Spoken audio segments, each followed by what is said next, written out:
Les Trois Mousquetaires, partie 19, chapitre 56. 5e journée de captivité. Cependant, Milady en était arrivée à un demi-triomphe, et le succès obtenu doublait ses forces. Il n'était pas difficile de vaincre, ainsi qu'elle l'avait fait jusque-là, des hommes prompts à se laisser séduire, et que l'éducation galante de la cour entraînait vite dans le piège. Milady était assez belle pour ne pas trouver de résistance de la part de la chair, et elle était assez adroite pour l'emporter sur tous les obstacles de l'esprit. Mais, cette fois, elle avait à lutter contre une nature sauvage, concentrée, insensible à force d'austérité. La religion et la pénitence avaient fait de Felton un homme inaccessible aux séductions ordinaires. Il roulait dans cette tête exaltée des plans tellement vastes, des projets tellement tumultueux, qu'il n'y restait plus de place pour aucun amour, de caprice ou de matière, ce sentiment qui se nourrit de loisirs et grandit par la corruption. Milady avait donc fait brèche avec sa fausse vertu, dans l'opinion d'un homme prévenu horriblement contre elle, et, par sa beauté, dans le cœur et l'essence d'un homme chaste et pur. Enfin, elle s'était donné la mesure de ses moyens, inconnus d'elle-même jusqu'alors, par cette expérience faite sur le sujet le plus rebelle que la nature et la religion pussent soumettre à son étude. Bien des fois néanmoins pendant la soirée, elle avait désespéré du sort et d'elle-même. Elle n'invoquait pas Dieu, nous le savons, mais elle avait foi dans le génie du mal, cette immense souveraineté qui règne dans tous les détails de la vie humaine, et à laquelle, comme dans la fable arabe, un grain de grenade suffit pour reconstruire un monde perdu.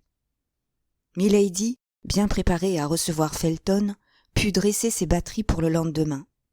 Elle savait qu'il ne lui restait plus que 2 jours, qu'une fois l'ordre signé par Buckingham, et Buckingham le signerait d'autant plus facilement que cet ordre portait un faux nom, et qu'il ne pourrait reconnaître la femme dont il était question, une fois cet ordre signé, disons-nous, le baron la faisait embarquer sur le champ, et elle savait aussi que les femmes condamnées à la déportation usent d'armes bien moins puissantes dans leur séduction que les prétendues femmes vertueuses dont le soleil du monde éclaire la beauté, dont la voix de la mode vante l'esprit, et qu'un reflet d'aristocratie dore de ses lueurs enchantées. Être une femme condamnée à une peine misérable et infamante n'est pas un empêchement à être belle, mais c'est un obstacle à jamais redevenir puissante. Comme tous les gens d'un mérite réel, Milady connaissait le milieu qui convenait à sa nature, à ses moyens. La pauvreté lui répugnait, l'abjection la diminuait des 2/3 de sa grandeur. Milady n'était reine que parmi les reines. Il fallait à sa domination le plaisir de l'orgueil satisfait. Commander aux êtres inférieurs était plutôt une humiliation qu'un plaisir pour elle. Certes, elle fut revenue de son exil, elle n'en doutait pas un seul instant, mais combien de temps cet exil pouvait-il durer? Pour une nature agissante et ambitieuse comme celle de Milady, les jours qu'on n'occupe point à monter sont des jours néfastes, qu'on trouve donc le mot dont on doive nommer les jours qu'on emploie à descendre. Perdre 1 an, 2 ans, 3 ans, c'est-à-dire une éternité. Revenir quand d'Artagnan, heureux et triomphant, aurait, lui et ses amis, reçu de la reine la récompense qui leur était bien acquise pour les services qu'ils lui avaient rendus, c'était là de ces idées dévorantes qu'une femme comme Milady ne pouvait supporter. Au reste, l'orage qui grondait en elle doublait sa force, et elle eût fait éclater les murs de sa prison si son corps eût pu prendre un seul instant les proportions de son esprit. Puis ce qui l'aiguillonnait encore au milieu de tout cela, c'était le souvenir du cardinal. Que devait penser, que devait dire de son silence le cardinal défiant, inquiet, soupçonneux, le cardinal, non seulement son seul appui, son seul soutien, son seul protecteur dans le présent, mais encore le principal instrument de sa fortune et de sa vengeance à venir? Elle le connaissait, elle savait qu'à son retour, après un voyage inutile, elle aurait beau arguer de la prison, elle aurait beau exalter les souffrances subies, le cardinal répondrait avec ce calme railleur du sceptique, puissant à la fois par la force et par le génie. « Il ne fallait pas vous laisser prendre. » Alors Milady réunissait toute son énergie, murmurant au fond de sa pensée le nom de Felton, la seule lueur de jour qui pénétra jusqu'à elle au fond de l'enfer où elle était tombée. Et comme un serpent qui roule et déroule ses anneaux pour se rendre compte à lui-même de sa force, elle enveloppait d'avance Felton dans les 1000 replis de son inventive imagination. Cependant le temps s'écoulait. Les heures, les unes après les autres, semblaient réveiller la cloche en passant, et chaque coup du battant d'airain retentissait sur le cœur de la prisonnière. À 9 heures, Lord de Winter fit sa visite accoutumée, regarda la fenêtre et les barreaux, sonda le parquet et les murs, visita la cheminée et les portes, sans que, pendant cette longue et minutieuse visite, ni lui ni Milady prononçassent une seule parole. Sans doute que tous deux comprenaient que la situation était devenue trop grave pour perdre le temps en mots inutiles et en colère sans effet. « Allons, allons, dit le baron en la quittant. Vous ne vous sauverez pas encore cette nuit. » À 10 heures, Felton vint placer une sentinelle. Milady reconnut son pas. Elle le devinait maintenant comme une maîtresse devine celui de l'amant de son cœur. Et cependant, Milady détestait et méprisait à la fois ce faible fanatique. Ce n'était point l'heure convenue. Felton n'entra point. 2 heures après, et comme minuit sonnait, la sentinelle fut relevée. Cette fois, c'était l'heure. Aussi, à partir de ce moment, Milady attendit-elle avec impatience. La nouvelle sentinelle commença à se promener dans le corridor. Au bout de 10 minutes, Felton vint. Milady prêta l'oreille. « Écoutez, dit le jeune homme à la sentinelle. Sous aucun prétexte ne t'éloigne de cette porte, car tu sais que la nuit dernière, un soldat a été puni par Milord pour avoir quitté son poste un instant.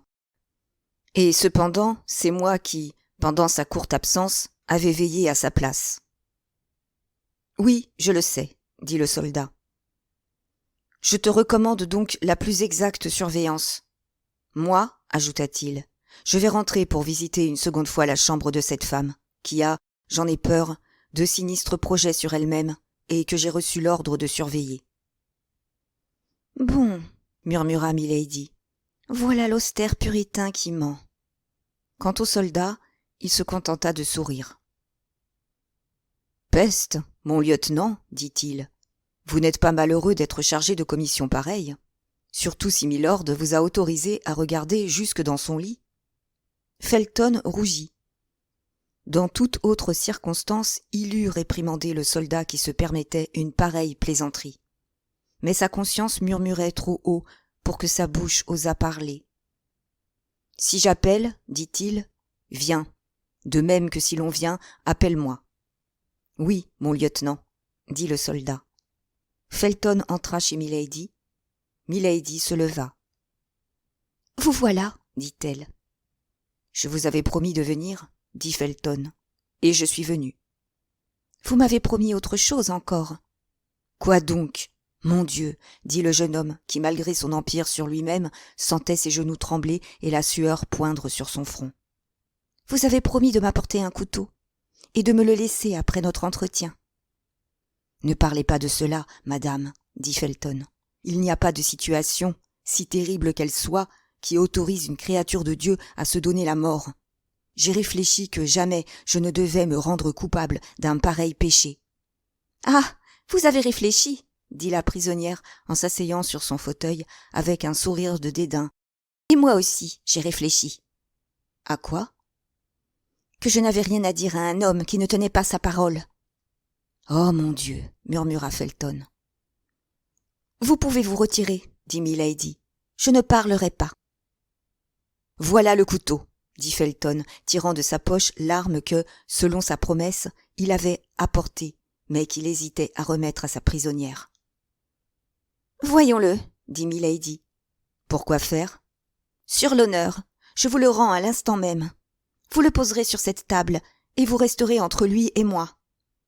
Felton tendit l'arme à Milady, qui en examina attentivement la trempe, et qui en essaya la pointe sur le bout de son doigt. Bien, dit-elle en rendant le couteau au jeune officier. Celui-ci est en bel et bon acier. Vous êtes un fidèle ami, Felton. Felton reprit l'arme et la posa sur la table comme il venait d'être convenu avec sa prisonnière. Milady le suivit des yeux et fit un geste de satisfaction. « Maintenant, dit-elle, écoutez-moi. » La recommandation était inutile. Le jeune officier se tenait debout devant elle, attendant ses paroles pour les dévorer. « Felton, dit Milady avec une solennité pleine de mélancolie. Felton, si votre sœur, la fille de votre père, vous disait, jeune encore, assez belle par malheur, on m'a fait tomber dans un piège, j'ai résisté, on a multiplié autour de moi les embûches, les violences, j'ai résisté. On a blasphémé la religion que je sers, le Dieu que j'adore, parce que j'appelais à mon secours ce Dieu et cette religion. J'ai résisté. Alors, on m'a prodigué les outrages, et comme on ne pouvait perdre mon âme, on a voulu à tout jamais flétrir mon corps. Enfin, Milady s'arrêta, et un sourire amer passa sur ses lèvres. Enfin, dit Felton. Enfin, qu'a-t-on fait? Enfin, un soir, on résolut de paralyser cette résistance qu'on ne pouvait vaincre. Un soir, on mêla à mon eau un narcotique puissant. À peine eus-je achevé mon repas que je me sentis tomber peu à peu dans une torpeur inconnue. Quoique je fusse sans défiance, une crainte vague me saisit et j'essayais de lutter contre le sommeil. Je me levai, je voulus courir à la fenêtre, appeler au secours, mais mes jambes refusèrent de me porter. Il me semblait que le plafond s'abaissait sur ma tête et m'écrasait de son poids. Je tendis les bras, j'essayais de parler, je ne pus que pousser des sons inarticulés. Un engourdissement irrésistible s'emparait de moi. Je me retins à un fauteuil, sentant que j'allais tomber, mais bientôt cet appui fut insuffisant pour mes bras débiles. Je tombai sur un genou, puis sur les deux. Je voulus crier, ma langue était glacée. Dieu ne me vit, ni ne m'entendit sans doute, et je glissai sur le parquet, en proie à un sommeil qui ressemblait à la mort. De tout ce qui se passa dans ce sommeil et du temps qui s'écoula pendant sa durée, je n'eus aucun souvenir. La seule chose que je me rappelle, c'est que je me réveillai couché dans une chambre ronde, dont l'ameublement était somptueux, et dans laquelle le jour ne pénétrait que par une ouverture au plafond. Du reste, aucune porte ne semblait y donner entrée. On eût dit une magnifique prison. Je fus longtemps à pouvoir me rendre compte du lieu où je me trouvais, et de tous les détails que je rapporte, mon esprit semblait lutter inutilement pour secouer les pesantes ténèbres de ce sommeil auquel je ne pouvais m'arracher. J'avais des perceptions vagues d'un espace parcouru, du roulement d'une voiture, d'un rêve horrible dans lequel mes forces se seraient épuisées. Mais tout cela était si sombre et si indistinct dans ma pensée, que ces événements semblaient appartenir à une autre vie que la mienne, et cependant mêlés à la mienne par une fantastique dualité. Quelque temps, l'état dans lequel je me trouvais me sembla si étrange que je crus que je faisais un rêve. Je me levai chancelante, mes habits étaient près de moi, sur une chaise. Je ne me rappelais ni m'être dévêtue, ni m'être couchée. Alors, peu à peu, la réalité se présenta à moi, pleine de pudiques terreurs. Je n'étais plus dans la maison que j'habitais, autant que j'en pouvais juger par la lumière du soleil. Le jour était déjà aux 2/3 écoulé. C'était la veille au soir que je m'étais endormie. Mon sommeil avait donc déjà duré près de 24 heures. Que s'était-il passé pendant ce long sommeil? Je m'habillai aussi rapidement qu'il me fut possible. Tous mes mouvements, lents et engourdis, attestaient que l'influence du narcotique n'était point encore entièrement dissipée. Au reste, cette chambre était meublée pour recevoir une femme, et la coquette la plus achevée n'eût pas eu un souhait à former qu'en promenant son regard autour de l'appartement, elle n'eût vu son souhait accompli. Certes, je n'étais pas la première captive qui s'était vue enfermée dans cette splendide prison, mais, vous le comprenez, Felton, plus la prison était belle, plus je m'épouvantais. Oui, c'était une prison, car j'essayais vainement d'en sortir. Je sondais tous les murs afin de découvrir une porte. Partout les murs rendirent un son plein et mat. Je fis peut-être 20 fois le tour de cette chambre, cherchant une issue quelconque. Il n'y en avait pas. Je tombais écrasé de fatigue et de terreur sur un fauteuil. Pendant ce temps, la nuit venait rapidement, et avec la nuit, mes terreurs augmentaient. Je ne savais si je devais rester ou j'étais assise. Il me semblait que j'étais entourée de dangers inconnus, dans lesquels j'allais tomber à chaque pas. Quoique je n'eusse rien mangé depuis la veille, mes craintes m'empêchaient de ressentir la faim. Aucun bruit du dehors qui me permît de mesurer le temps ne venait jusqu'à moi. Je présumais seulement qu'il pouvait être 7 ou 8 heures du soir, car nous étions au mois d'octobre et il faisait nuit entière. Tout à coup, le cri d'une porte qui tourne sur ses gonds me fit tressaillir. Un globe de feu apparut au-dessus de l'ouverture vitrée du plafond, jetant une vive lumière dans ma chambre, et je m'aperçus avec terreur qu'un homme était debout à quelques pas de moi. Une table à 2 couverts, supportant un souper tout préparé, s'était dressée comme par magie au milieu de l'appartement. Cet homme était celui qui me poursuivait depuis 1 an, qui avait juré mon déshonneur, et qui, aux premiers mots qui sortirent de sa bouche, me fit comprendre qu'il l'avait accompli la nuit précédente. « L'infâme !» murmura Felton. « Oh oui, l'infâme !» s'écria milady, voyant l'intérêt que le jeune officier, dont l'âme semblait suspendue à ses lèvres, prenait à cet étrange récit. « Oh oui, l'infâme ! Il avait cru qu'il lui suffisait d'avoir triomphé de moi dans mon sommeil, pour que tout fût dit. Il venait, espérant que j'accepterais ma honte, puisque ma honte était consommée. Il venait m'offrir sa fortune en échange de mon amour. Tout ce que le cœur d'une femme peut contenir de superbe mépris et de paroles dédaigneuses, je le versais sur cet homme. Sans doute il était habitué à de pareils reproches, car il m'écouta, calme, souriant et les bras croisés sur la poitrine. Puis, lorsqu'il crut que j'avais tout dit, il s'avança vers moi. Je bondis vers la table, je saisis un couteau, je l'appuyai sur ma poitrine. « Faites un pas de plus, lui dis-je, et outre mon déshonneur, vous aurez encore ma mort à vous reprocher. » Sans doute il y avait dans mon regard, dans ma voix, dans toute ma personne, cette vérité de geste, de pose et d'accent, qui porte la conviction dans les âmes les plus perverses, car il s'arrêta. « Votre mort ?» me dit-il. « Oh non, vous êtes une trop charmante maîtresse pour que je consente à vous perdre ainsi, après avoir eu le bonheur de vous posséder une seule fois seulement. Adieu, ma toute belle, j'attendrai pour revenir vous faire ma visite. Que vous soyez dans de meilleures dispositions. » À ces mots, il donna un coup de sifflet. Le globe de flamme qui éclairait ma chambre remonta et disparut. Je me retrouvai dans l'obscurité. Le même bruit d'une porte qui s'ouvre et se referme se reproduisit un instant après. Le globe flamboyant descendit de nouveau, et je me retrouvai seul. Ce moment fut affreux. Si j'avais encore quelques doutes sur mon malheur, ces doutes s'étaient évanouis dans une désespérante réalité.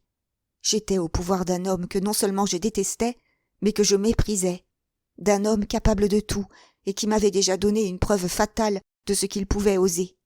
« Mais quel était donc cet homme ?» demanda Felton. Je passai la nuit sur une chaise, tressaillant au moindre bruit, car à minuit à peu près, la lampe s'était éteinte et je m'étais retrouvé dans l'obscurité. Mais la nuit se passa sans nouvelle tentative de mon persécuteur. Le jour vint, la table avait disparu, seulement j'avais encore le couteau à la main. Ce couteau, c'était tout mon espoir. J'étais écrasé de fatigue, l'insomnie brûlait mes yeux, je n'avais pas osé dormir un seul instant. Le jour me rassura, j'allais me jeter sur mon lit sans quitter le couteau libérateur que je cachais sous mon oreiller. Quand je me réveillai, une nouvelle table était servie. Cette fois, malgré mes terreurs, en dépit de mes angoisses, une faim dévorante se faisait sentir. Il y avait 48 heures que je n'avais pris aucune nourriture. Je mangeais du pain et quelques fruits. Puis, me rappelant le narcotique mêlé à l'eau que j'avais bu, je ne touchai point à celle qui était sur la table, et j'allai remplir mon verre à une fontaine de marbre scellée dans le mur, au-dessus de ma toilette. Cependant, malgré cette précaution, je ne demeurai pas moins quelque temps encore dans une affreuse angoisse. Mais mes craintes, cette fois, n'étaient pas fondées. Je passai la journée sans rien éprouver qui ressemblât à ce que je redoutais. J'avais eu la précaution de vider à demi la carafe pour qu'on ne s'aperçût point de ma défiance. Le soir vint, et avec lui l'obscurité. Cependant, si profonde qu'elle fût, mes yeux commençaient à s'y habituer.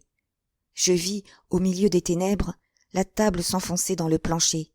Un quart d'heure après, elle reparut, portant mon souper.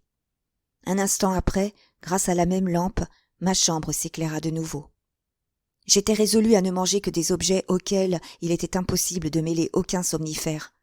2 œufs et quelques fruits composèrent mon repas. Puis j'allai puiser un verre d'eau à ma fontaine protectrice, et je le bus. Aux premières gorgées, il me sembla qu'elle n'avait plus le même goût que le matin. Un soupçon rapide me prit, je m'arrêtai, mais j'en avais déjà avalé un demi-verre. Je jetai le reste avec horreur, et j'attendis, la sueur de l'épouvante au front. Sans doute quelque invisible témoin m'avait vu prendre de l'eau à cette fontaine et avait profité de ma confiance, même pour mieux assurer ma perte, si froidement résolue, si cruellement poursuivie. Une demi-heure ne s'était pas écoulée que les mêmes symptômes se produisirent. Seulement, comme cette fois je n'avais bu qu'un demi-verre d'eau, je luttais plus longtemps, et, au lieu de m'endormir tout à fait, je tombais dans un état de somnolence qui me laissait le sentiment de ce qui se passait autour de moi, tout en m'ôtant la force ou de me défendre ou de fuir. Je me traînais vers mon lit pour y chercher la seule défense qui me restât, mon couteau sauveur. Mais je ne pus arriver jusqu'au chevet. Je tombai à genoux, les mains cramponnées à l'une des colonnes du pied. Alors, je compris que j'étais perdu. Felton pâlit affreusement, et un frisson convulsif courut par tout son corps. « Et ce qu'il y avait de plus affreux, » continua Milady, la voix altérée comme si elle eût encore éprouvé la même angoisse qu'en ce moment terrible, c'est que, cette fois, j'avais la conscience du danger qui me menaçait. C'est que mon âme, je puis le dire, veillait dans mon corps endormi. C'est que je voyais, c'est que j'entendais.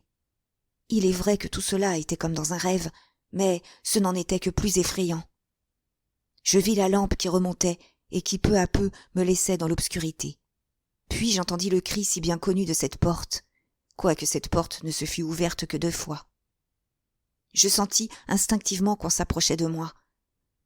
On dit que le malheureux perdu dans les déserts de l'Amérique sent ainsi l'approche du serpent. Je voulais faire un effort, je tentais de crier.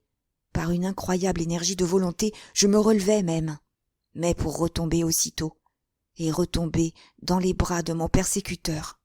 « Dites-moi donc quel était cet homme !» s'écria le jeune officier. Milady vit d'un seul regard tout ce qu'elle inspirait de souffrance à Felton, en pesant sur chaque détail de son récit. Mais elle ne voulait lui faire grâce d'aucune torture. Plus profondément, elle lui briserait le cœur, plus sûrement, il la vengerait. Elle continua donc, comme si elle n'eût point entendu son exclamation, ou comme si elle eût pensé que le moment n'était pas encore venu d'y répondre. Seulement, cette fois, ce n'était plus à une espèce de cadavre inerte, sans aucun sentiment, que l'infâme avait affaire. Je vous l'ai dit, sans pouvoir parvenir à retrouver l'exercice complet de mes facultés, il me restait le sentiment de mon danger. Je luttais donc de toutes mes forces, et sans doute j'opposais, tout affaibli que j'étais, une longue résistance, car je l'entendis s'écrier. « Ces misérables puritaines ! Je savais bien qu'elles lassaient leurs bourreaux, mais je les croyais moins fortes contre leurs séducteurs. » Hélas, cette résistance désespérée ne pouvait durer longtemps. Je sentis mes forces qui s'épuisaient, et cette fois ce ne fut pas de mon sommeil que le lâche profita, ce fut de mon évanouissement.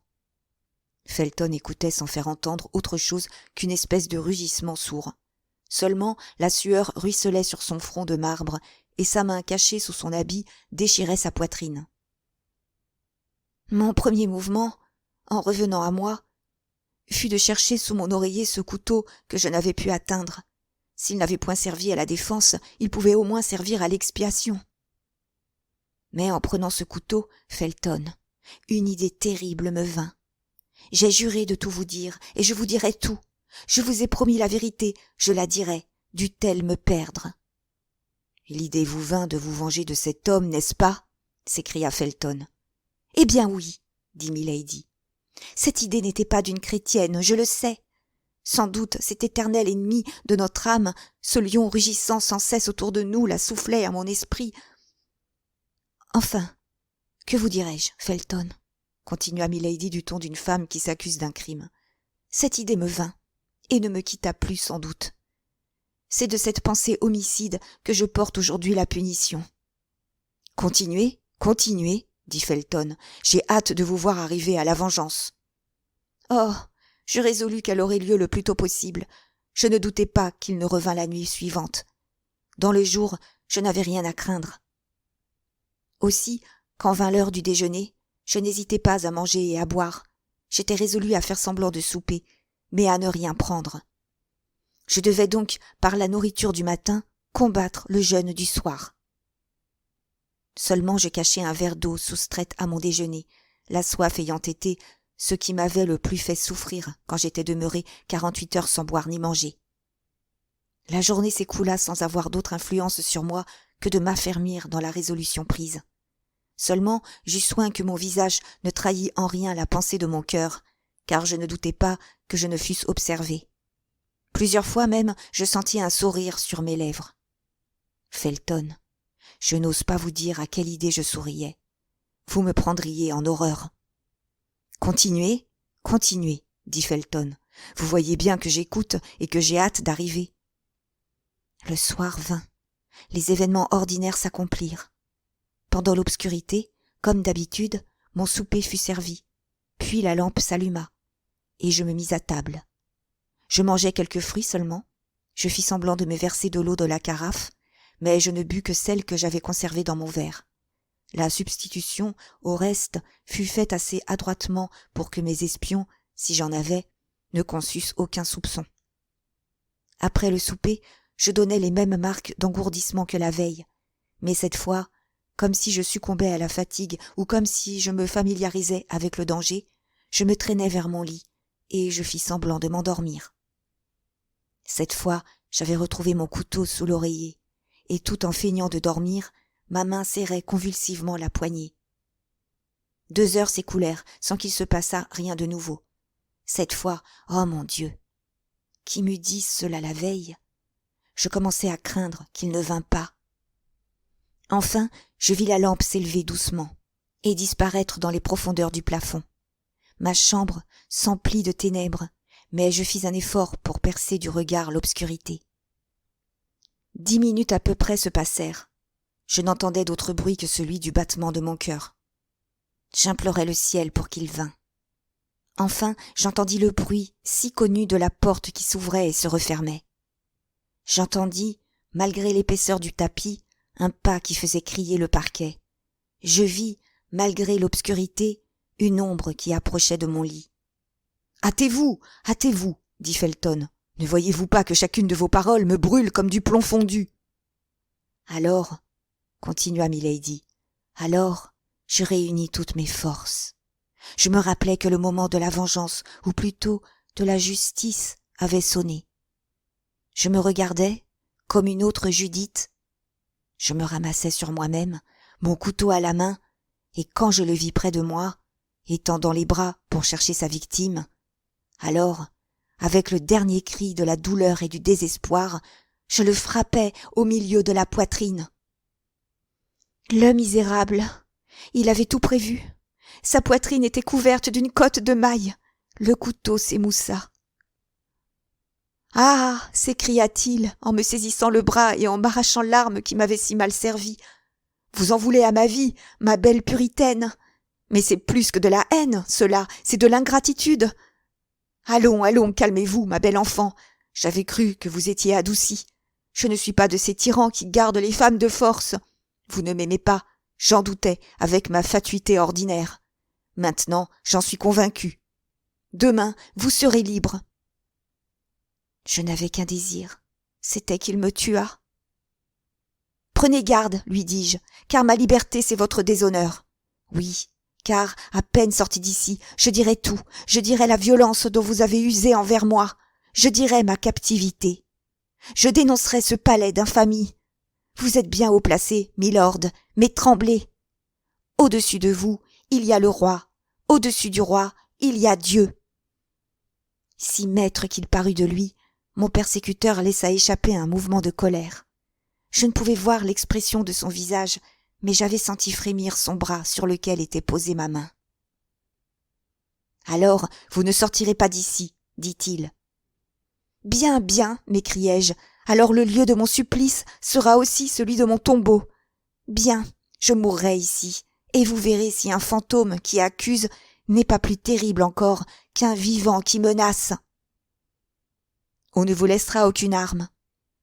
Il y en a une que le désespoir a mise à la portée de toute créature qui a le courage de s'en servir. Je me laisserai mourir de faim. Voyons, dit le misérable, la paix ne vaut-elle pas mieux qu'une pareille guerre? Je vous rends la liberté à l'instant même. Je vous proclame une vertu. Je vous surnomme la Lucrèce de l'Angleterre. Et moi je dis que vous êtes le Sextus. Moi, je vous dénonce aux hommes comme je vous ai déjà dénoncé à Dieu. Et s'il faut que, comme Lucrèce, je signe mon accusation de mon sang, je la signerai. Ah ah, dit mon ennemi d'un ton railleur. Alors c'est autre chose. Ma foi, au bout du compte, vous êtes bien ici. Rien ne vous manquera, et si vous vous laissez mourir de faim, ce sera de votre faute. À ces mots, il se retira. J'entendis s'ouvrir et se refermer la porte, et je restai abîmé. Moins encore, je l'avoue, dans ma douleur, que dans la honte de ne m'être pas vengé. Il me tint parole. Toute la journée, toute la nuit du lendemain s'écoulèrent sans que je le revisse. Mais moi aussi, je lui tins parole. Et je ne mangeais ni ne bus. J'étais, comme je le lui avais dit, résolu à me laisser mourir de faim. Je passais le jour et la nuit en prière, car j'espérais que Dieu me pardonnerait mon suicide. La seconde nuit, la porte s'ouvrit. J'étais couché à terre sur le parquet, les forces commençaient à m'abandonner. Au bruit, je me relevai sur une main. « Eh bien, me dit une voix qui vibrait d'une façon trop terrible à mon oreille pour que je ne la reconnusse pas. Eh bien, sommes-nous un peu adoucis, et payerons-nous notre liberté d'une seule promesse de silence ?»« Tenez, moi, je suis bon prince, ajouta-t-il, et, quoique je n'aime pas les puritains, je leur rends justice, ainsi qu'aux puritaines quand elles sont jolies. Allons, faites-moi un petit serment sur la croix, je ne vous en demande pas davantage. »« Sur la croix !» m'écriai-je en me relevant, car à cette voix abhorrée, j'avais retrouvé toutes mes forces. « Sur la croix ! Je jure que nulle promesse, nulle menace, nulle torture ne me fermera la bouche. Sur la croix ! Je jure de vous dénoncer partout comme un meurtrier, comme un larron d'honneur, comme un lâche. Sur la croix, je jure, si jamais je parviens à sortir d'ici, de demander vengeance contre vous au genre humain entier. Prenez garde, dit la voix, avec un accent de menace que je n'avais pas encore entendu. J'ai un moyen suprême que je n'emploierai qu'à la dernière extrémité. De vous fermer la bouche, ou du moins d'empêcher qu'on ne croie à un seul mot de ce que vous direz. Je rassemblai toutes mes forces pour répondre par un éclat de rire.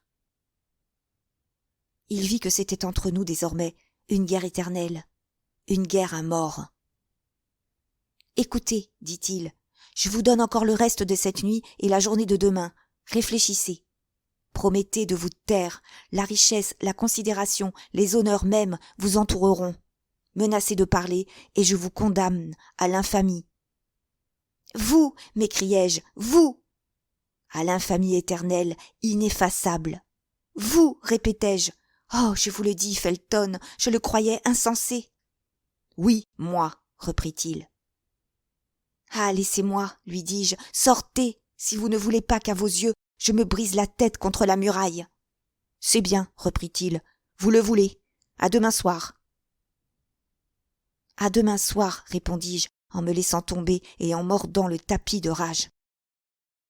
Felton s'appuya sur un meuble, et Milady voyait, avec une joie de démon, que la force lui manquerait peut-être avant la fin du récit.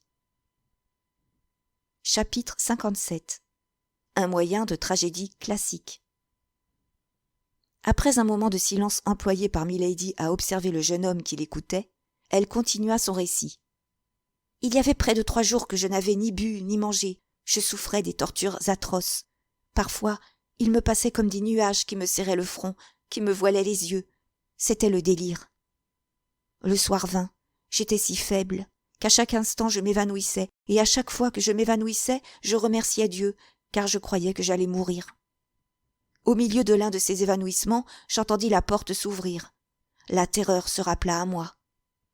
Mon persécuteur entra suivi d'un homme masqué. Il était masqué lui-même.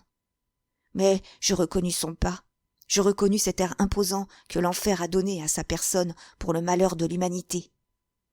« Eh bien, me dit-il, êtes-vous décidé à me faire le serment que je vous ai demandé ? Vous l'avez dit, les puritains n'ont qu'une parole. La mienne, vous l'avez entendue. c'est de vous poursuivre sur la terre au tribunal des hommes, dans le ciel au tribunal de Dieu. Ainsi vous persistez. Je le jure devant ce Dieu qui m'entend. Je prendrai le monde entier à témoin de votre crime, et cela jusqu'à ce que j'aie trouvé un vengeur. Vous êtes une prostituée, dit-il d'une voix tonnante, et vous subirez le supplice des prostituées. Flétrie aux yeux du monde, que vous invoquerez. Tâchez de prouver à ce monde que vous n'êtes ni coupable ni folle.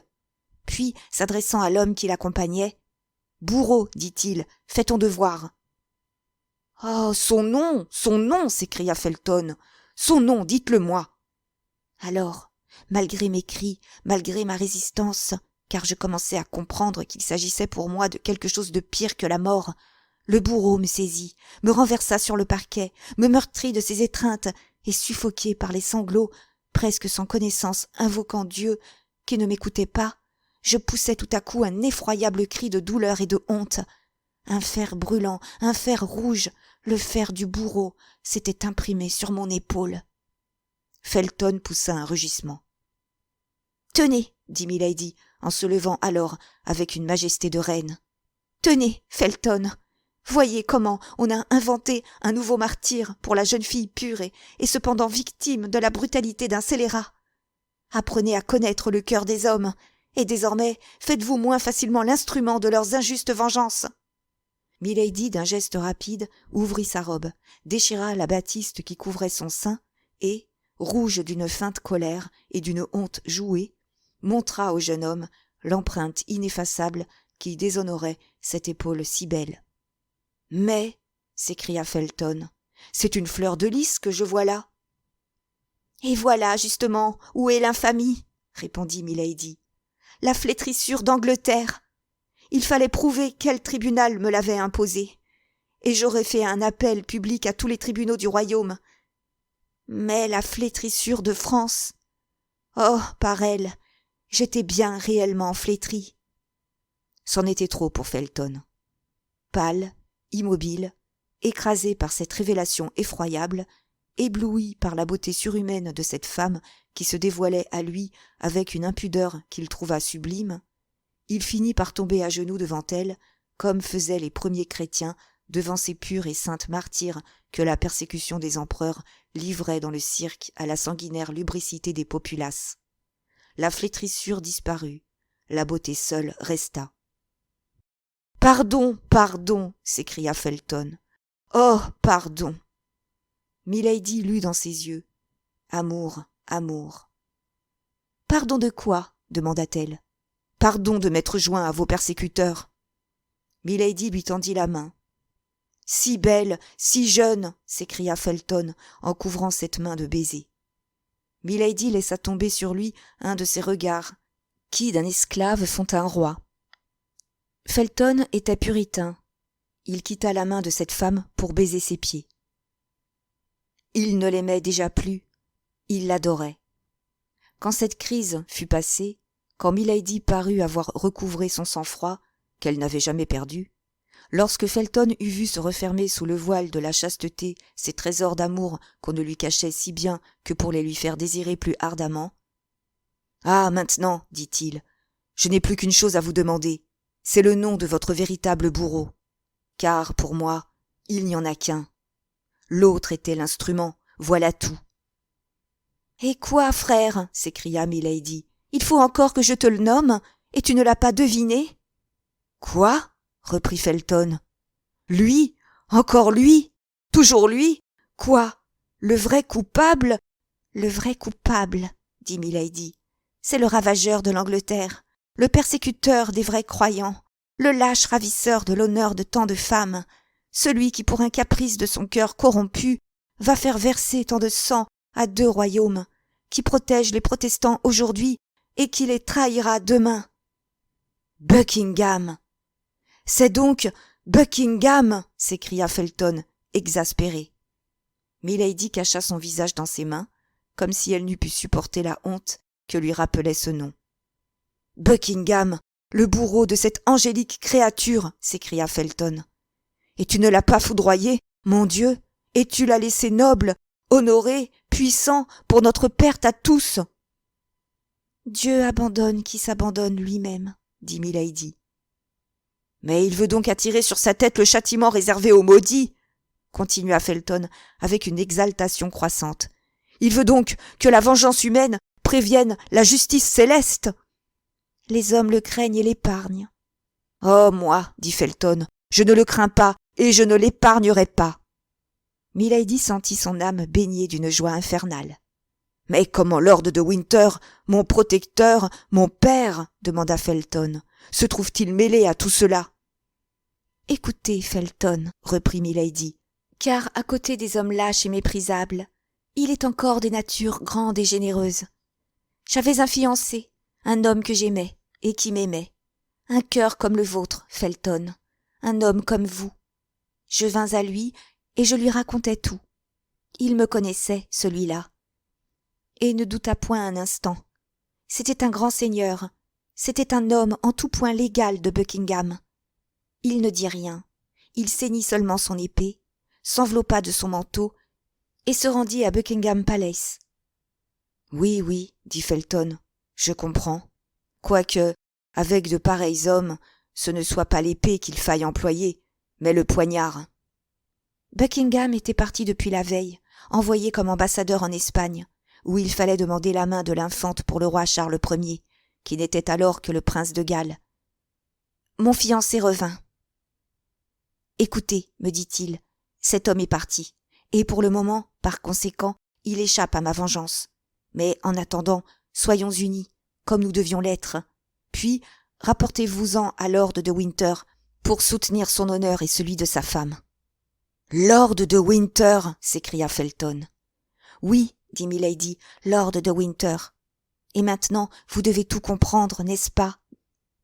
Buckingham resta plus d'1 an absent. 8 jours avant son arrivée, Lord de Winter mourut subitement, me laissant sa seule héritière. D'où venait le coup? Dieu, qui sait tout, le sait sans doute. Moi, je n'accuse personne. Oh, quel abîme, s'écria Felton. Lord de Winter était mort, sans rien dire à son frère. Le secret terrible devait être caché à tous, jusqu'à ce qu'il éclatât comme la foudre sur la tête du coupable. Votre protecteur avait vu avec peine ce mariage de son frère aîné avec une jeune fille sans fortune. Je sentis que je ne pouvais attendre d'un homme trompé dans ses espérances d'héritage aucun appui. Je passai en France, résolu à y demeurer pendant tout le reste de ma vie. Mais toute ma fortune est en Angleterre. Les communications fermées par la guerre, tout me manqua. Force fut alors d'y revenir. Il y a 6 jours, j'abordai à Portsmouth. Eh bien, dit Felton. Eh bien, Buckingham apprit sans doute mon retour, et il en parla à Lord de Winter, déjà prévenu contre moi, et lui dit que sa belle-sœur était une prostituée, une femme flétrie. La voix pure et noble de mon mari n'était plus là pour me défendre. Lord de Winter crut tout ce qu'on lui dit, avec d'autant plus de facilité qu'il avait intérêt à le croire. Il me fit arrêter, me conduisit ici, me remit sous votre garde. Vous savez le reste? Après-demain, il me bannit, il me déporte. Après-demain, il me relègue parmi les infâmes. Oh, la trame est bien ourdie, allez. Le complot est habile, et mon honneur n'y survivra pas. Vous voyez bien qu'il faut que je meure, Felton. Felton, donnez-moi ce couteau. Et à ces mots, comme si toutes ses forces étaient épuisées, Milady se laissa aller, débile et languissante, entre les bras du jeune officier, qui, ivre d'amour, de colère et de volupté inconnue, la reçut avec transport, la serra contre son cœur, tout frissonnant à l'haleine de cette bouche si belle, tout éperdu au contact de ce sein si palpitant. « Non, non, dit-il, non, tu vivras honoré et pur, tu vivras pour triompher de tes ennemis. » Milady le repoussa lentement de la main en l'attirant du regard. Mais Felton, à son tour, s'empara d'elle, l'implorant comme une divinité. « Oh, la mort, dit-elle en voilant sa voix et ses paupières. « Oh, la mort plutôt que la honte. Felton, mon frère, mon ami, je t'en conjure. » « Non, s'écria Felton, non, tu vivras et tu seras vengé. »« Felton, je porte malheur à tout ce qui m'entoure. Felton, abandonne-moi. Felton, laisse-moi mourir. »« Eh bien, Nous mourrons donc ensemble, s'écria-t-il en appuyant ses lèvres sur celles de la prisonnière. Plusieurs coups retentirent à la porte. Cette fois, Milady le repoussa réellement. « Écoutez, dit-elle, on nous a entendus. On vient. C'en est fait, nous sommes perdus. »« Non, dit Felton, c'est la sentinelle qui me prévient seulement qu'une ronde arrive. »« Alors, courez à la porte et ouvrez vous-même. » Felton obéit. Cette femme était déjà toute sa pensée, toute son âme. Il se trouva en face d'un sergent commandant une patrouille de surveillance. « Eh bien, qu'y a-t-il » demanda le jeune lieutenant. « Vous m'aviez dit d'ouvrir la porte si j'entendais crier au secours, dit le soldat, mais vous aviez oublié de me laisser la clé. Je vous ai entendu crier sans comprendre ce que vous disiez. J'ai voulu ouvrir la porte, elle était fermée en dedans, alors j'ai appelé le sergent. »« Et me voilà, dit le sergent. » Felton, égaré, presque fou, demeurait sans voix. Milady comprit que c'était à elle de s'emparer de la situation.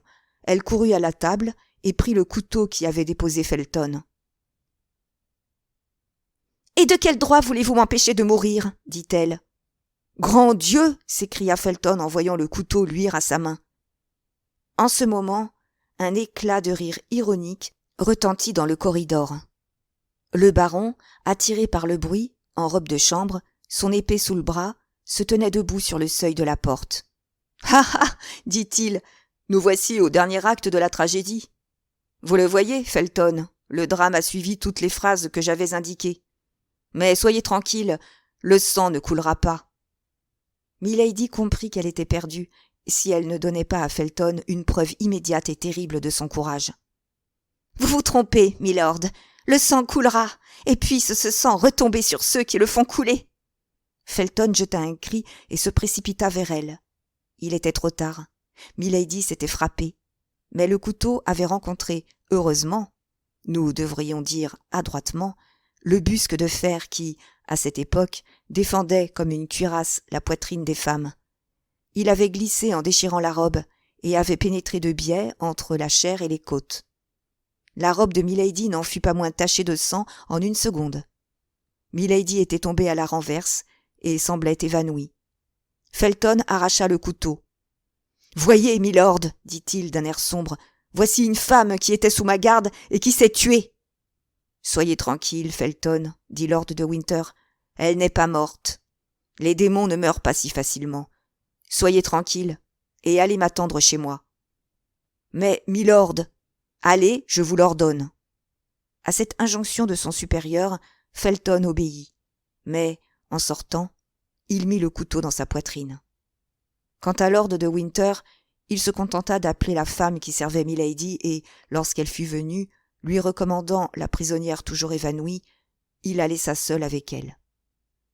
Cependant, comme à tout prendre, malgré ses soupçons, la blessure pouvait être grave, il envoya à l'instant même un homme à cheval chercher un médecin. Chapitre 58. Évasion. Comme l'avait pensé lord de Winter, la blessure de Milady n'était pas dangereuse. Aussi, dès qu'elle se trouva seule avec la femme que le baron avait fait appeler et qui se hâtait de la déshabiller, rouvrit-elle les yeux.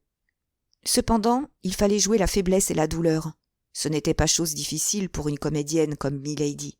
Aussi, la pauvre femme fut-elle si complètement dupe de sa prisonnière que, malgré ses instances, elle s'obstina à la veiller toute la nuit. Mais la présence de cette femme n'empêchait pas Milady de songer. Il n'y avait plus de doute. Felton était convaincu. Felton était à elle. Un ange apparut-il au jeune homme pour accuser Milady, il le prendrait certainement, dans la disposition d'esprit où il se trouvait, pour un envoyé du démon. Milady souriait à cette pensée, car Felton, c'était désormais sa seule espérance, son seul moyen de salut. Mais lord de Winter pouvait l'avoir soupçonné. Mais Felton, maintenant, pouvait être surveillé lui-même. Vers les 4 heures du matin, le médecin arriva. Mais depuis le temps où Milady s'était frappée, la blessure s'était déjà refermée. Le médecin ne put donc en mesurer ni la direction ni la profondeur. Il reconnut seulement au pouls de la malade que le cas n'était point grave. Le matin, Milady, sous prétexte qu'elle n'avait pas dormi de la nuit et qu'elle avait besoin de repos, renvoya la femme qui veillait près d'elle. Elle avait une espérance, c'est que Felton arriverait à l'heure du déjeuner. Mais Felton ne vint pas. Ses craintes s'étaient-elles réalisées?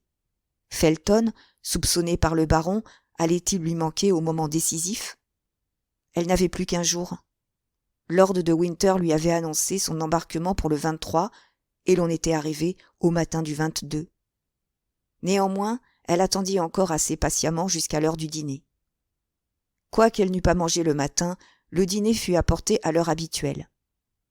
Milady s'aperçut alors avec effroi que l'uniforme des soldats qui la gardaient était changé. Alors elle se hasarda à demander ce qu'était devenu Felton. On lui répondit que Felton était monté à cheval il y avait 1 heure et était parti. Elle s'informa si le baron était toujours au château. Le soldat répondit que oui, et qu'il avait ordre de le prévenir si la prisonnière désirait lui parler. Milady répondit qu'elle était trop faible pour le moment et que son seul désir était de demeurer seule. Le soldat sortit, laissant le dîner servi. Felton était écarté. Les soldats de marine étaient changés.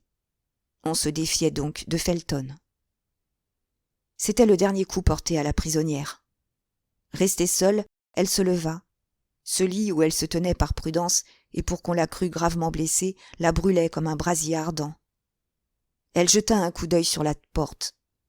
Le baron avait fait clouer une planche sur le guichet. Il craignait sans doute que, par cette ouverture, elle ne parvint encore, par quelque moyen diabolique, à séduire les gardes. Milady sourit de joie. Elle pouvait donc se livrer à ses transports sans être observée. Elle parcourait la chambre avec l'exaltation d'une folle furieuse ou d'une tigresse enfermée dans une cage de fer. Certes, si le couteau lui fût resté, elle eût songé, non plus à se tuer elle-même, mais cette fois à tuer le baron. À 6 heures, Lord de Winter entra. Il était armé jusqu'aux dents. Cet homme, dans lequel, jusque-là, Milady n'avait vu qu'un gentleman assez niais, était devenu un admirable geôlier. Il semblait tout prévoir, tout deviner, tout prévenir. Un seul regard jeté sur Milady lui apprit ce qui se passait dans son âme. « Soit, dit-il. Mais vous ne me tuerez point encore aujourd'hui. Vous n'avez plus d'armes, et d'ailleurs je suis sur mes gardes. Vous aviez commencé à pervertir mon pauvre Felton. Il subissait déjà votre infernale influence. Mais je veux le sauver. Il ne vous verra plus, tout est fini. Rassemblez vos hardes, demain vous partirez. J'avais fixé l'embarquement au 24, mais j'ai pensé que plus la chose serait rapprochée, plus elle serait sûre. Demain, à midi, j'aurai l'ordre de votre exil, signé Buckingham. Si vous dites un seul mot à qui que ce soit avant d'être sur le navire, mon sergent vous fera sauter la cervelle, et il en a l'ordre. Si, sur le navire, vous dites un mot à qui que ce soit avant que le capitaine vous le permette, le capitaine vous fait jeter à la mer, c'est convenu. Au revoir. Voilà ce que pour aujourd'hui j'avais à vous dire. Demain, je vous reverrai pour vous faire mes adieux. Et sur ces paroles, le baron sortit. Milady avait écouté toute cette menaçante tirade, le sourire du dédain sur les lèvres, mais la rage dans le cœur. On servit le souper.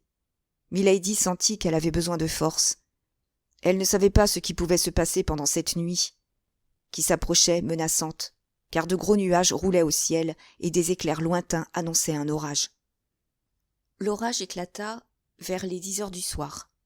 Milady sentait une consolation à voir la nature partager le désordre de son cœur. La foudre grondait dans l'air, comme la colère dans sa pensée. Il lui semblait que la rafale, en passant, échevelait son front comme les arbres dont elle courbait les branches et enlevait les feuilles. Elle hurlait comme l'ouragan, et sa voix se perdait dans la grande voix de la nature, qui, elle aussi, semblait gémir et se désespérer. Tout à coup, elle entendit frapper à une vitre, et, à la lueur d'un éclair, elle vit le visage d'un homme apparaître derrière les barreaux. Elle courut à la fenêtre et l'ouvrit. « Felton !» s'écria-t-elle. « Je suis sauvée !»« Oui, » dit Felton. « Mais silence, silence. Il me faut le temps de scier vos barreaux. Prenez garde seulement qu'il ne vous voie par le guichet. »« Oh, c'est une preuve que le Seigneur est pour nous, Felton !» reprit Milady. Ils ont fermé le guichet avec une planche. C'est bien. Dieu les a rendus insensés, dit Felton. Mais que faut-il que je fasse? Demanda Milady. Rien, rien. Refermez la fenêtre seulement. Couchez-vous. Ou, du moins, mettez-vous dans votre lit tout habillé. Quand j'aurai fini, je frapperai au carreau. Mais pourrez-vous me suivre? Oh oui. Votre blessure me fait souffrir, mais ne m'empêche pas de marcher. Tenez-vous donc prête au premier signal. Milady referma la fenêtre, éteignit la lampe et alla, comme le lui avait recommandé Felton, se blottir dans son lit. Au milieu des plaintes de l'orage, elle entendait le grincement de la lime contre les barreaux, et, à la lueur de chaque éclair, elle apercevait l'ombre de Felton derrière les vitres. Elle passa 1 heure sans respirer, haletante, la sueur sur le front, et le cœur serré par une épouvantable angoisse à chaque mouvement qu'elle entendait dans le corridor. Il y a des heures qui durent 1 année. Au bout d'1 heure, Felton frappa de nouveau. Milady bondit hors de son lit et alla ouvrir. 2 barreaux de moins formaient une ouverture à passer un homme. « Êtes-vous prête ?» demanda Felton. « Oui. Faut-il que j'emporte quelque chose ?»« De l'or, si vous en avez. »« Oui, heureusement, on m'a laissé ce que j'en avais. »« Tant mieux, car j'ai usé tout le mien pour fréter une barque. »« Prenez, » dit Milady, en mettant aux mains de Felton un sac plein d'or. Felton prit le sac et le jeta au pied du mur. « Maintenant, » dit-il, « voulez-vous venir ?»« Me voici. » Milady monta sur un fauteuil et passa tout le haut de son corps par la fenêtre. Elle vit le jeune officier suspendu au-dessus de l'abîme par une échelle de corde. Pour la première fois, un mouvement de terreur lui rappela qu'elle était femme. Le vide l'épouvantait. « Je m'en étais douté, » dit Felton. « Ce n'est rien, dit Milady. « Je descendrai les yeux fermés. »« Avez-vous confiance en moi ?» dit Felton. « Vous le demandez ?»« Rapprochez vos 2 mains. Croisez-les, c'est bien. » Felton lui lia les 2 poignets avec son mouchoir, puis, par-dessus le mouchoir, avec une corde. « Que faites-vous » demanda Milady avec surprise. « Passez vos bras autour de mon cou et ne craignez rien. »« Mais je vous ferai perdre l'équilibre et nous nous briserons tous les 2. »« Soyez tranquille, je suis marin. » Il n'y avait pas une seconde à perdre. Milady passa ses 2 bras autour du cou de Felton et se laissa glisser hors de la fenêtre. Felton se mit à descendre les échelons lentement et un à un. Malgré la pesanteur des 2 corps, le souffle de l'ouragan les balançait dans l'air. Tout à coup, Felton s'arrêta. « Qu'y a-t-il » demanda Milady. « Silence, » dit Felton. « J'entends des pas. »« Nous sommes découverts !» Il se fit un silence de quelques instants. « Non, » dit Felton, « ce n'est rien. »« Mais enfin, quel est ce bruit ?»« Celui de la patrouille qui va passer sur le chemin de ronde. »« Où est le chemin de ronde ?»« Juste au-dessous de nous. »« Elle va nous découvrir ?»« Non, s'il ne fait pas d'éclair. »« Elle heurtera le bas de l'échelle ?» Heureusement, elle est trop courte de 6 pieds. « Les voilà, mon Dieu !» Silence. Tous 2 restèrent suspendus, immobiles et sans souffle, à 20 pieds du sol. Pendant ce temps, les soldats passaient au-dessous, riant et causant. Il y eut pour les fugitifs un moment terrible. La patrouille passa, on entendit le bruit des pas qui s'éloignaient et le murmure des voix qui allaient s'affaiblissant. « Maintenant, » dit Felton, « nous sommes sauvés. » Milady poussa un soupir et s'évanouit. Felton continua de descendre. Parvenu au bas de l'échelle, et lorsqu'il ne sentit plus d'appui pour ses pieds, il se cramponna avec ses mains. Enfin, arrivé au dernier échelon, il se laissa pendre à la force des poignets et toucha la terre. Il se baissa, ramassa le sac d'or et le prit entre ses dents. Puis il souleva Milady dans ses bras et s'éloigna vivement du côté opposé à celui qu'avait pris la patrouille. Bientôt il quitta le chemin de ronde, descendit à travers les rochers et, arrivé au bord de la mer, fit entendre un coup de sifflet. Un signal pareil lui répondit, et, 5 minutes après, il vit apparaître une barque montée par 4 hommes. La barque s'approcha aussi près qu'elle put du rivage, mais il n'y avait pas assez de fond pour qu'elle pût toucher le bord. Felton se mit à l'eau jusqu'à la ceinture, ne voulant confier à personne son précieux fardeau. Heureusement, la tempête commençait à se calmer, et cependant la mer était encore violente. La petite barque bondissait sur les vagues comme une coquille de noix. « Au sloop !» dit Felton, « et nagez vivement !» Les 4 hommes se mirent à la rame, mais la mer était trop grosse pour que les avirons eussent grande prise dessus. Toutefois, on s'éloignait du château. C'était le principal. La nuit était profondément ténébreuse, et il était déjà presque impossible de distinguer le rivage de la barque. À plus forte raison, n'eût-on pas pu distinguer la barque du rivage. Un point noir se balançait sur la mer. C'était le sloop. Pendant que la barque s'avançait de son côté de toute la force de ses 4 rameurs, Felton déliait la corde, puis le mouchoir qui liait les mains de milady. Puis, lorsque ses mains furent déliées, il prit de l'eau de la mer et la lui jeta au visage. Milady poussa un soupir et ouvrit les yeux. « Où suis-je » dit-elle. « Sauvée » répondit le jeune officier. « Oh, sauvée, sauvée » s'écria-t-elle. « Oui, voici le ciel, voici la mer. Cette air que je respire, c'est celui de la liberté. Ah, merci, Felton, merci !» Le jeune homme la pressa contre son cœur. « Mais qu'ai-je donc aux mains ?» demanda milady. « Il me semble qu'on m'a brisé les poignets dans un étau. » En effet, milady souleva ses bras. Elle avait les poignets meurtris. « Hélas !» dit Felton en regardant ses belles mains et en secouant doucement la tête. « Oh, ce n'est rien, ce n'est rien !» s'écria milady. « Maintenant, je me rappelle. » Milady chercha des yeux autour d'elle. « Il est là !» dit Felton en poussant du pied le sac d'or. On s'approchait du sloop. Le marin de quart héla la barque répondit. « Quel est ce bâtiment ?» demanda milady. « Celui que j'ai frété pour vous. »« Où va-t-il me conduire ?»« Où vous voudrez, pourvu que, moi, vous me jetiez à Portsmouth. »« Qu'allez-vous faire à Portsmouth ?» demanda milady. « Accomplir les ordres de Lord de Winter, » dit Felton avec un sombre sourire. « Quels ordres ?» demanda milady. « Vous ne comprenez donc pas ?» dit Felton.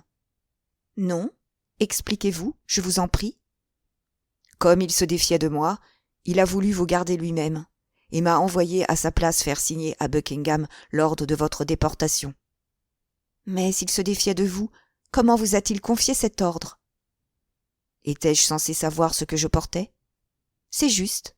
Et vous allez à Portsmouth ? » ?»« Je n'ai pas de temps à perdre, c'est demain le 23. Et Buckingham part demain avec la flotte. »« Il part demain ? Pour où part-il ? » ?»« Pour La Rochelle. »« Il ne faut pas qu'il parte !» s'écria milady, oubliant sa présence d'esprit accoutumée. « Soyez tranquille, » répondit Felton. « Il ne partira pas. » Milady tressaillit de joie. Elle venait de lire au plus profond du cœur du jeune homme. La mort de Buckingham y était écrite en toutes lettres. « Felton, dit-elle, vous êtes grand comme Judas Maccabée. Si vous mourrez, je meurs avec vous. Voilà tout ce que je puis vous dire. »« Silence, dit Felton, nous sommes arrivés. » En effet, on touchait au sloop. Felton monta le premier à l'échelle et donna la main à milady, tandis que les matelots la soutenaient, car la mer était encore fort agitée. Un instant après, ils étaient sur le pont. « Capitaine, dit Felton, voici la personne dont je vous ai parlé et qu'il faut conduire saine et sauve en France. »« Moyennant 1000 pistoles, dit le capitaine. Je vous en ai donné 500. »« C'est juste, dit le capitaine. »« Et voilà les 500 autres, reprit milady, en portant la main au sac d'or. »« Non, dit le capitaine, je n'ai qu'une parole, et je l'ai donnée à ce jeune homme. Les 500 autres pistoles ne me sont dues qu'en arrivant à Boulogne. »« Et nous y arriverons ? » Sain et sauf, dit le capitaine. Aussi vrai que je m'appelle Jack Butler. Eh bien, dit milady, si vous tenez votre parole, ce n'est pas 500, mais 1000 pistoles que je vous donnerai. Hurrah pour vous alors, ma belle dame, cria le capitaine. Et puisse Dieu m'envoyer souvent des pratiques comme votre seigneurie.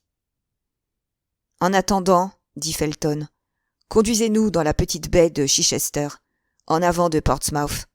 Vous savez qu'il est convenu que vous nous conduirez là-bas.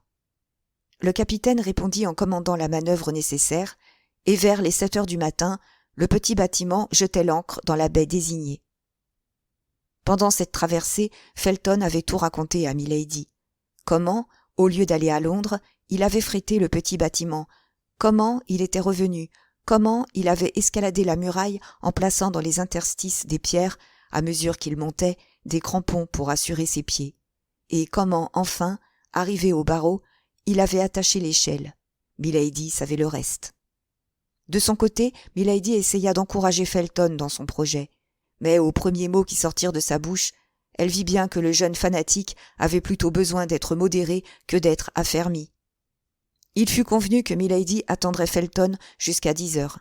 Si, à 10 heures, il n'était pas de retour, elle partirait. Alors, en supposant qu'il fût libre, il la rejoindrait en France, au couvent des Carmélites de Béthune.